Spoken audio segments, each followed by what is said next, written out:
اس کے حسن کا جادو ایسا تھا کہ لوگ مرنے کو تیار تھے، مگر اس کی موت ایسی ہوئی کہ دیکھنے والوں کی روح کانپ گئی۔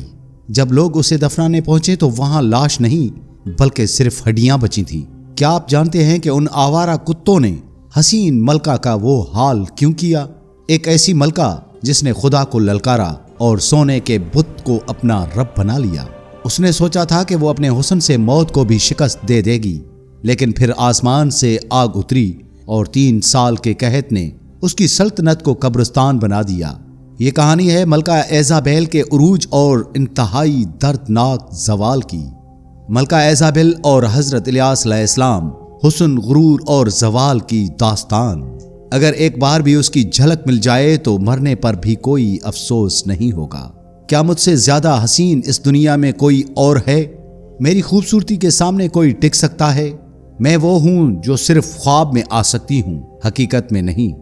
یہ اس دور کی بات ہے جب دنیا کے ہر کونے میں ایک ہی نام کی گونج تھی، ایک ایسی شہزادی جس کی ایک جھلک پانے کے لیے لوگ اپنی جان دینے کو تیار تھے۔ اس کے حسن کی مثال مٹی اور گلاب سے نہیں بلکہ چمکتے ہوئے سونے اور ہیروں سے دی جاتی تھی۔ سلطنت کی تقسیم اور ایزابیل کی آمد۔ حضرت سلیمان علیہ السلام کی وفات کو صدیاں گزر چکی تھی۔ وہ عظیم سلطنت 2 ٹکڑوں میں بٹ چکی تھی، اسرائیل اور یہودیہ۔ اسرائیل پر اہب نام کا بادشاہ حکومت کر رہا تھا، جو تاج و تخت کا مالک تو تھا مگر ملکہ ایزابیل کے حسن کا قیدی بن چکا تھا، اس لیے اس نے اسے نکاح کر لیا۔ ایزابیل صرف ایک بیوی بن کر نہیں آئی تھی، وہ اپنے ساتھ باطل دیوتا بال کو بھی لائی تھی۔ اس نے اہب کو توحید سے دور کیا۔ آہستہ آہستہ پورا ملک شرک کے دلدل میں دھسنے لگا۔ ایزابیل نے بادشاہ کو راضی کیا کہ سامریہ میں بال کا ایک عظیم الشان مندر بنایا جائے، سونے کا بت اور ایمان کا قبرستان۔ یہ کوئی عام مندر نہیں تھا، یہ ایمان کا قبرستان تھا۔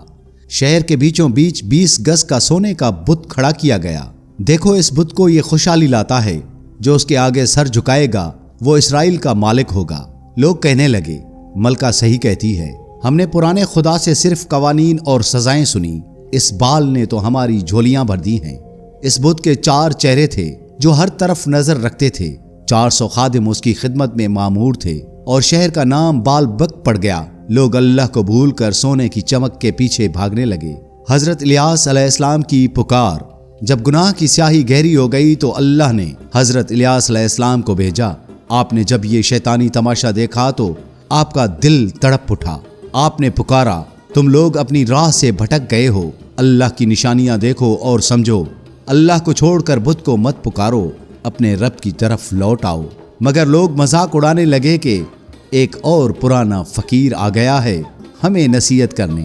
ایزابیل کی نفرت آگ کی طرح بھڑک اٹھی اور اس نے حضرت الیاس علیہ السلام کے قتل کا حکم دے دیا، مگر اللہ نے اپنے نبی کی حفاظت فرمائی اور آپ ایک پہاڑ کی غار میں پناہ گزین ہو گئے۔ قحط کا عذاب اور حق و باطل کا مقابلہ، پھر اسرائیل پر وہ عذاب آیا جس نے سب کا غرور مٹی میں ملا دیا۔ 3 سال تک آسمان سے بارش کا ایک قطرہ نہ گرا۔ ایزابیل کا دیوتا بال خاموش تھا۔ لوگ ایک ایک بوند کو ترسنے لگے۔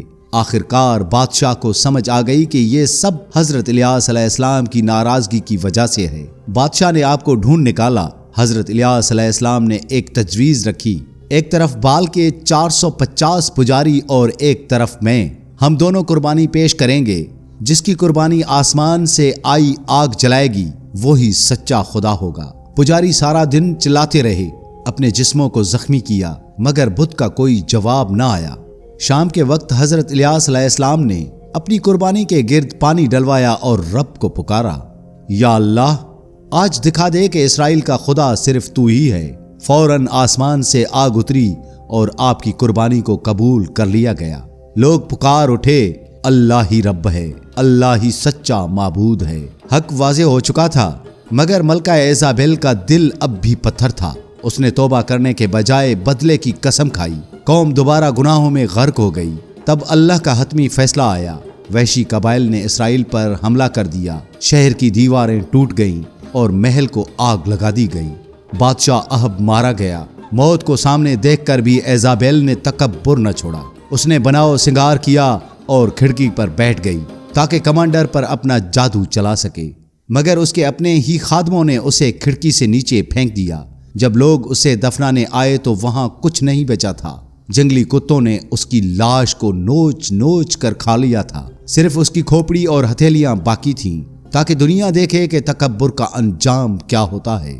آج وہی بالبک شہر لبنان میں موجود ہے جس کی خاموشی چیخ چیخ کر کہتی ہے کہ دنیا کی طاقت اور حسن اللہ کی ذات کے آگے کچھ نہیں۔ جو جھوٹے خداؤں کا سہارا لیتے ہیں مٹی ان کا نام و نشان مٹا دیتی ہے۔ حضرت الیاس علیہ السلام اور ملکہ ایزابیل کے اس عبرتناک واقعے میں چھپے اہم اسباق یعنی لیسنس یہ ہیں۔ تکبر کا انجام ہمیشہ ذلت ہے۔ ایزابیل کو اپنے حسن، اقتدار اور اپنی چالاکی پر بڑا ناز تھا، لیکن اس کا انجام اتنا عبرتناک ہوا کہ اسے دفنانے کے لیے لاش تک میسر نہ آئی۔ یہ سبق ملتا ہے کہ انسان کتنا ہی طاقتور کیوں نہ ہو جائے، اللہ کے قہر کے سامنے وہ بے بس ہے۔ حق اور باطل کا فرق واضح ہو کر رہتا ہے۔ اگرچہ باطل، ملکہ اور اس کے پجاری تعداد میں زیادہ اور ظاہری طور پر طاقتور تھے، لیکن حق یعنی حضرت الیاس علیہ السلام تنہا ہونے کے باوجود غالب آئے۔ سچائی کو دبایا جا سکتا ہے مگر مٹایا نہیں جا سکتا۔ اللہ کی رسی کو مضبوطی سے تھامنا اسرائیل کی قوم جب تک اللہ کی توحید پر قائم رہی کامیاب رہی۔ جیسے ہی انہوں نے بال جیسے جھوٹے خداؤں اور دنیاوی لالچ یعنی سونے کے بت کا سہارا لیا، وہ قحط اور تباہی کا شکار ہو گئے۔ ظالم کی رسی دراز ہے پر کٹتی ضرور ہے۔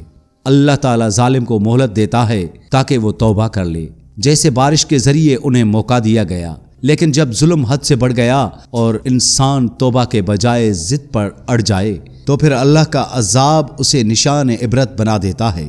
مادی خوبصورتی کی بے ثباتی، جس حسن پر ایزابیل کو غرور تھا وہ اسے موت سے نہ بچا سکا۔ اس کی لاش کو کتوں نے نوچ لیا، جو اس بات کی علامت ہے کہ اصل خوبصورتی انسان کے کردار اور ایمان میں ہوتی ہے، ظاہری چہرے میں نہیں۔ آزمائش میں صبر اور دعا کی طاقت۔ حضرت الیاس علیہ السلام نے مشکل ترین حالات میں بھی صبر کیا اور تنہا پوری سلطنت کے خلاف کھڑے رہے۔ ان کی دعا نے ثابت کر دیا کہ ایک مومن کی پکار پورے لشکر پر بھاری ہوتی ہے۔ یہ کہانی ہمیں یاد دلاتی ہے کہ دنیا کی ہر طاقت فانی ہے اور اصل حکمرانی صرف اللہ رب العزت کی ہے۔ پیارے دوستو، امید کرتے ہیں آج کی ویڈیو آپ کو ضرور پسند آئی ہوگی۔ ملتے ہیں ایک اور ویڈیو کے ساتھ، تب تک کے لیے اپنے RJ سید عبدالوہاب شاہ جیلانی کو دیجیے گا اجازت۔ اللہ حافظ۔